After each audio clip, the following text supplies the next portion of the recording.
Here we will see control state in state management techniques of ASP.NET. View state used to preserve page and page control values between round trips of the page. But if view state disabled for the page, then the view state of the page control is not maintained. To overcome this problem, control state is used that cannot be disabled. The control state property allows user to persist property information that is specific to a control and cannot be turned off like the view state property.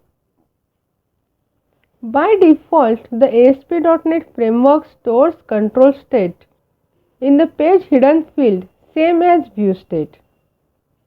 Control state is designed for storing a control's essential data, such as a pager control's page number, that must be available on postback to enable the control to function even when view state has been disabled.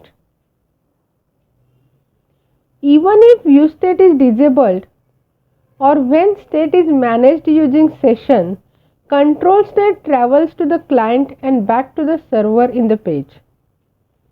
On postback event, ASP.NET deserializes the contents of the hidden element and loads the control state into each control that is registered for control state.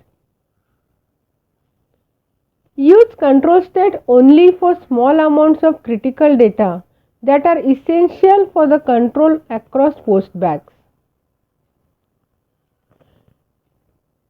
Do not use control state as an alternative to view state. Here we will see how to use control state property. Control state implementation is simple.